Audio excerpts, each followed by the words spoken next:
Hi guys, today I would like to discuss the topic of motivation for abstinence. Sometimes difficult moments arise when it seems that nothing is working.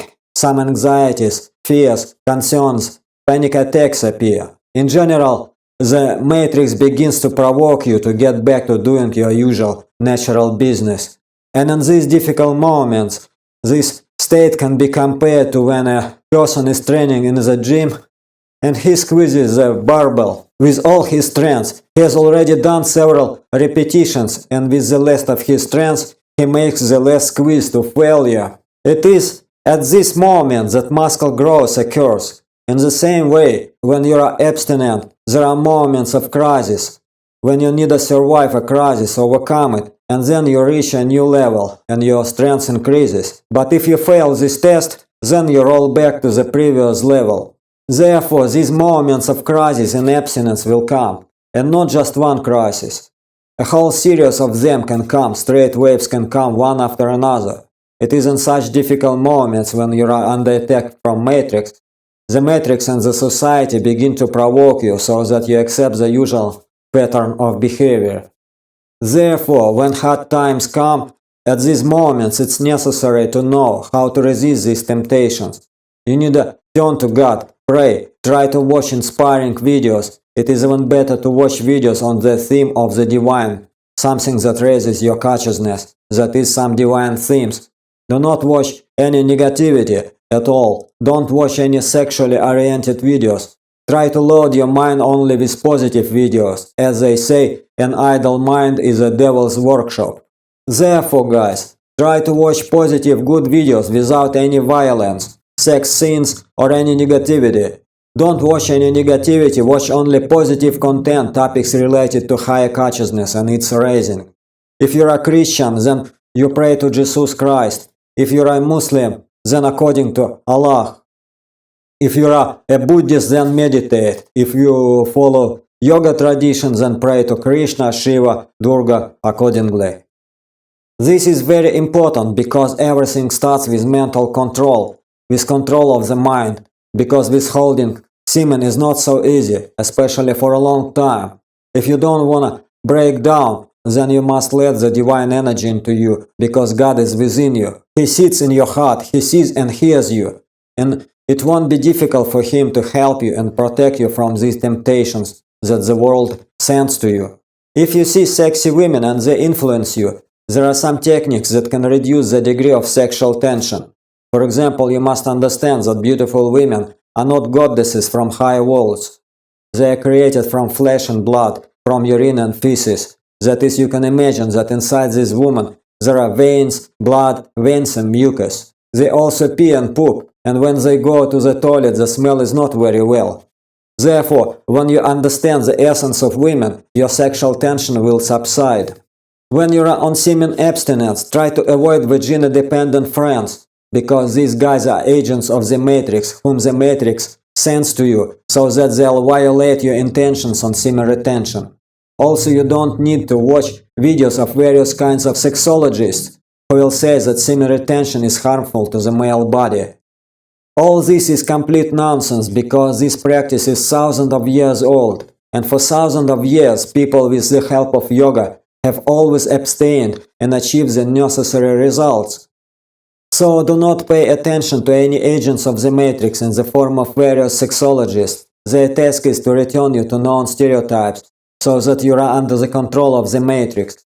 These are all its agents, because the phenomenon of semen retention has not been sufficiently studied by modern scientists, and therefore they can neither confirm nor refute it. They simply begin to voice their personal opinion on this matter, and their opinion is far from the truth.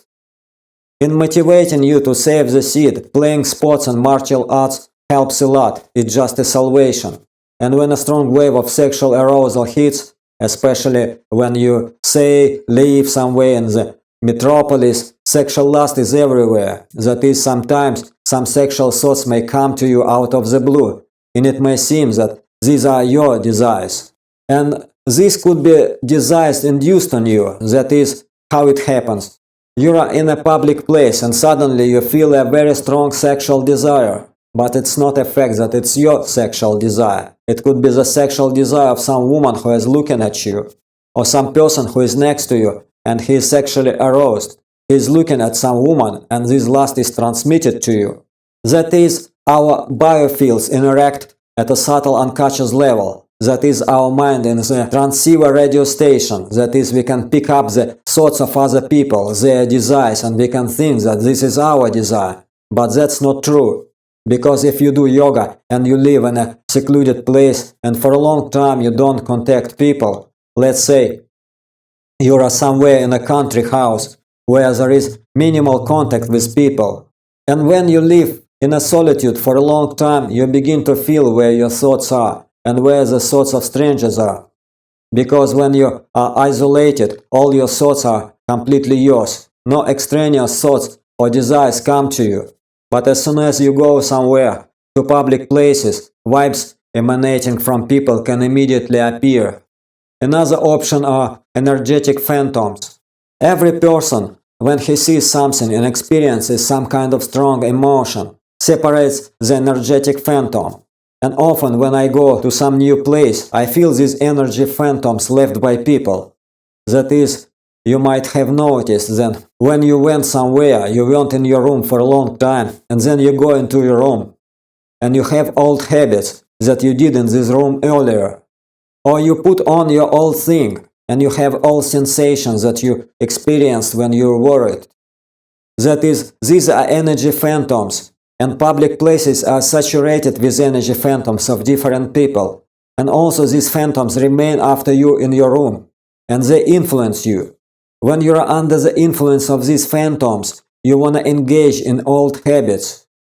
Therefore, it's necessary to clean these phantoms. To do this, you need to regularly carry out wet cleaning in the room where you live and maintain order there. Because disorder affects your consciousness and it is a haven for phantoms and entities of the subtle world. That is, you must make sure that there is no garbage, that everything is in its place, that everything is clean.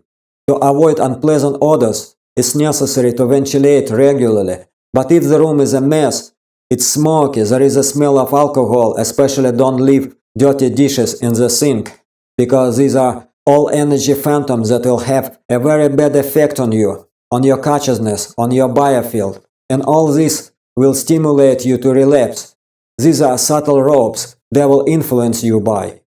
This is a subtle science, guys, and you may believe it or not, but these are all very subtle energies, and if you do as I said, you will feel the changes, and you will understand that these are not figments of the imagination, but these are real, subtle laws that were written down thousands of years ago in ancient yogic treatises. And when you start practicing this, you will feel how it all works. You can feel it yourself. During abstinence, as I said, try not to communicate with friends who are attached to women, and also try to avoid contact with sexy women. Sometimes there are all kinds of women who can easily throw you off balance just by giving you a compliment. Your mood will lift. You'll immediately ascend to heaven, and then you'll have a wet dream, and it will be harder for you to abstain. But even when you do everything right and abstain for a very long time, there may be still times when you can get thrown off balance, but this will be quite rare, very rare. Maybe once a year, maybe half of a year, this can happen.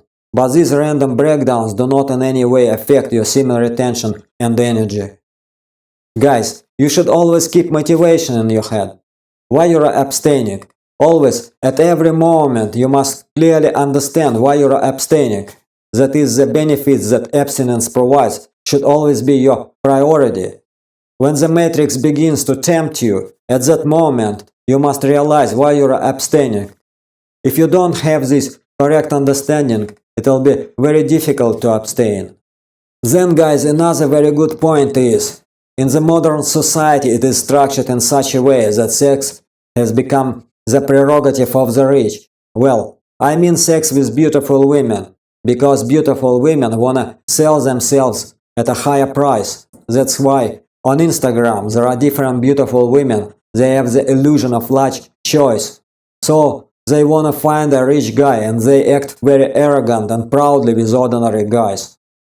So guys, don't waste your time. You will just run after these beautiful chicks. and you'll just waste time, your seed, you'll just waste your energy. You won't get these heifers and you'll lose the seed. You'll simply increase the self-esteem of these chicks and lose your vital energy. Don't fall for this crap. Take better care of yourself, self-development, sports, career. Achieve something. It may even be possible to earn money, and then you can already think about women, if by then it'll be relevant for you, certainly. Okay guys, that's my message for today.